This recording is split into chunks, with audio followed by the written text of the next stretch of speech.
Assalamualaikum warahmatullahi wabarakatuh. Salam sejahtera untuk kita semua. Perkenalkan, saya Satrio Bagus Menuto. Bersama dengan kelompok saya, di sini kami akan menjelaskan terkait dengan komputasi tersebar dan paralel, khususnya komputasi paralel menggunakan CUDA. Sebelum masuk ke tugas utamanya, di sini alangkah baiknya bila kita mengetahui terlebih dahulu nih, CUDA itu apa sih? Jadi, CUDA atau singkatan dari Compute Unified Device Architecture merupakan API yang dikembangkan oleh NVIDIA.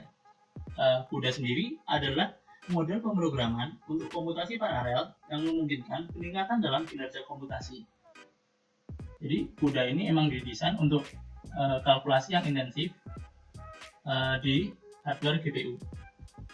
CUDA sendiri itu bukan sebuah bahasa pemrograman ya, dia merupakan API. CUDA sendiri adalah ekstensi dari bahasa pemrograman C yang ditambahkan dengan beberapa sintaks untuk bekerja dengan GPU. Jadi tujuan diciptakannya CUDA ini di sini saya petakan jadi dua, yaitu untuk menskalakan kode ke ratusan inti yang bekerja di ribuan thread. CUDA sendiri bekerja untuk memisahkan nih antara pekerjaan yang dikerjakan oleh GPU, tas-tas yang dikerjakan oleh GPU, dan tas-tas yang dikerjakan oleh CPU. CUDA sendiri strukturnya seperti ini. Dia terdiri dari dua bagian utama, yaitu thread dan block script. Dimana bisa dilihat di sini ya, kumpulan thread merupakan sebuah blok dan kumpulan blok merupakan sebuah grid. Seperti itu. Konsepnya seperti ini. Tiap blok dan thread punya sebuah unique ID di dalam sebuah blok. Untuk yang identifier threadnya dinamakan thread IDX, dan identifier untuk bloknya dinamakan block IDX. Sedangkan untuk yang ukuran bloknya atau sebuah blok biasanya dinamakan blok DIN. Oke, pada akhir video ini kita akan mengetahui nih implementasi dari CUDA, di mana ia bisa membuat sebuah gambar yang tadi yang berwarna seperti ini berubah menjadi grayscale ya, black and white seperti itu. Oke, selanjutnya bagian grayscale. Jadi di bagian kiri ada source code dan di bagian kanan untuk cara menggunakannya. Dan kemudian untuk bagian grayscale saya akan jelaskan di sini. Untuk perintah penggunaannya berikut. Jadi Python 3 delta.py merupakan nama filenya, kemudian source-nya, gambarnya, kemudian destination gambarnya, dan diberikan -g. Dan kemudian untuk mengubah RGB ke grayscale kita punya beberapa cara. Di sini saya berikan dua cara. Yang pertama itu kita mencari nilai rata-ratanya. Jadi untuk satu titik pixel dia ada nilai red, green, dan blue.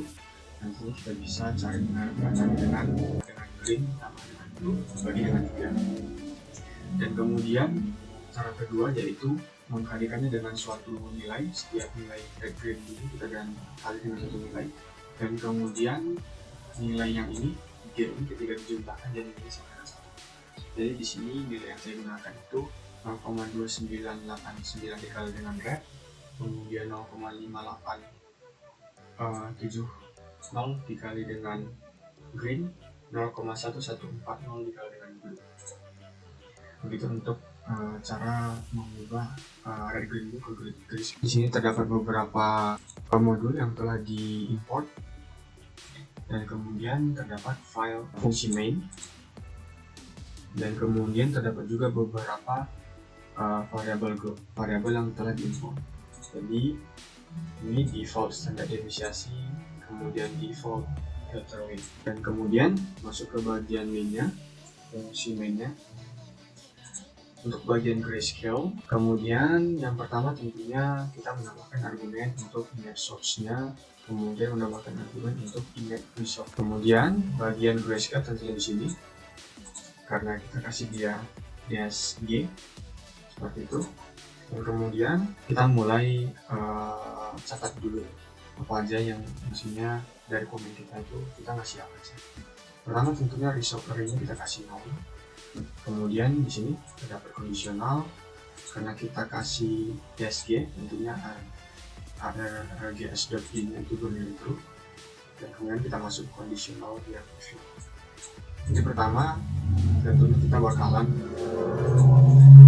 mengambil image-nya di variabel image, kemudian source array-nya kita ambil ukuran dari image tersebut. Kemudian pada bagian ini, karena kita nggak kasih dash d, jadi nanti dia bakal diisi dengan default standard deviation. Kemudian untuk bagian ini, karena kita nggak kasih juga ya filter width-nya, nanti dikasih nilai default. Nah, sebelumnya setelah di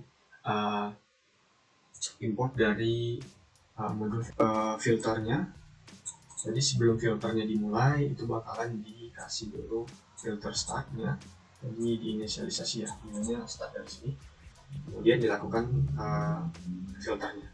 Karena kita nggak kasih dash f ataupun GPU import error, kita masuk ke bagian yang else. Nah, dan bagian grayscale yang ini. Nah, bagian ini result array-nya diinisialisasi dengan CPU grayscale apply source array.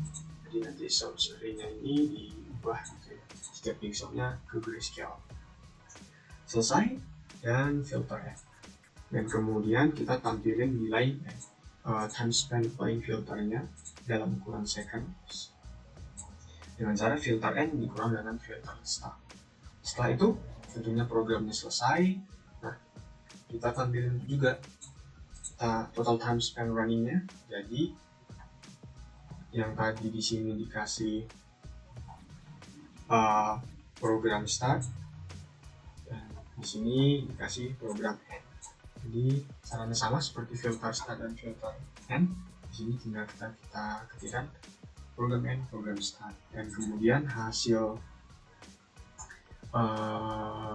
convertnya akan disimpan ke nama destination. Halo semuanya, sebelumnya saya ingin berterima kasih kepada teman saya yang sudah menjelaskan problem set pertama mengenai black white.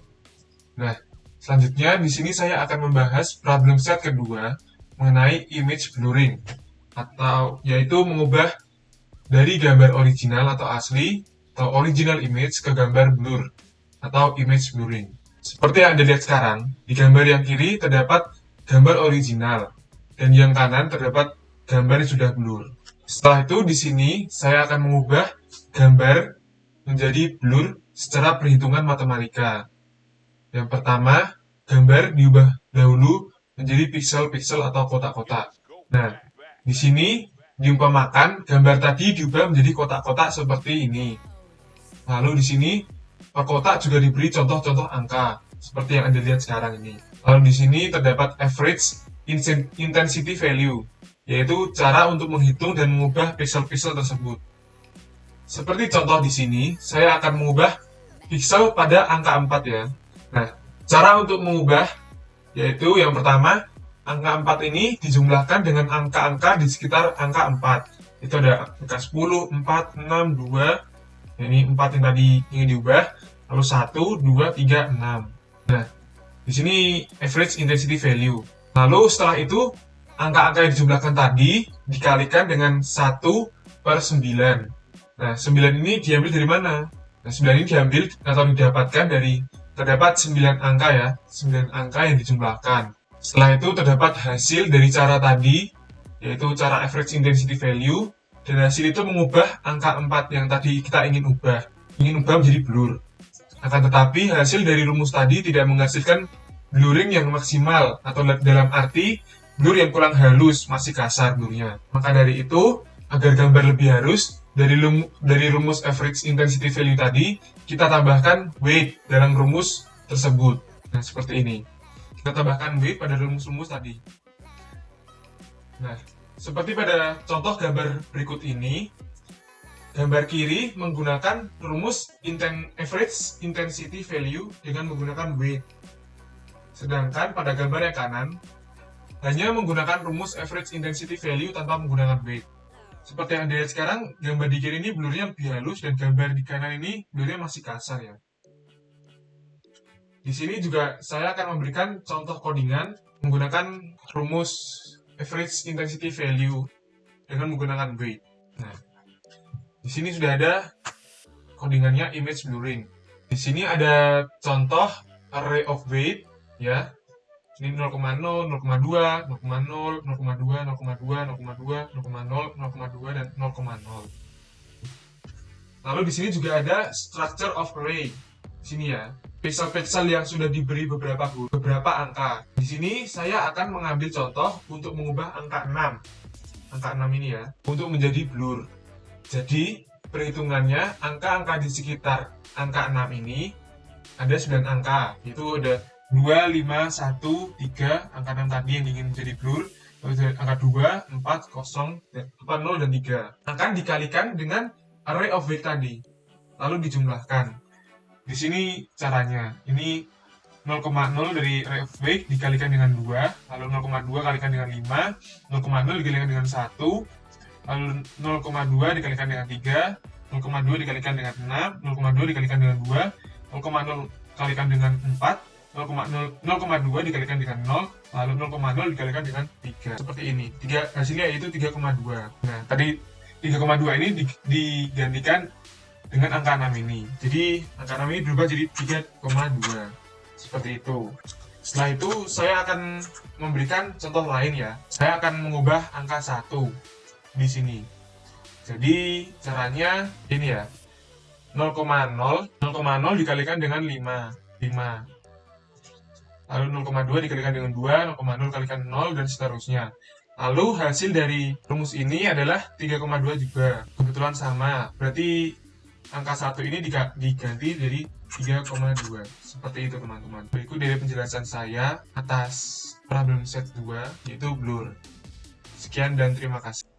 Selanjutnya, saya akan menjelaskan eksekusi dari kedua program yang menggunakan CUDA. Di sini saya sudah membuat project dengan template CUDA Toolkit 11.5 runtime dengan library. Yang pertama yang harus diperhatikan adalah jika ingin menggunakan library OpenCV, kita bisa mengatur melalui properties pada VC++ directories, include directories, dan library directories mengarah kepada hasil dari ekstrak OpenCV.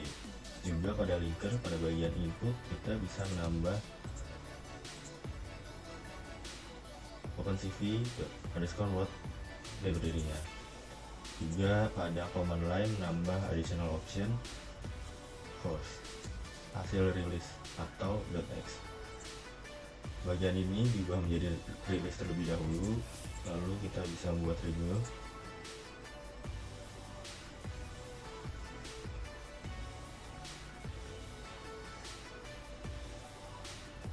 Jika sudah successful, maka bisa kita tekan local Windows debugger. Artinya sudah berhasil. Lalu untuk menjalankan programnya, di sini sudah terdapat folder release. Yang pertama yang harus diperhatikan adalah menginput gambarnya terlebih dahulu.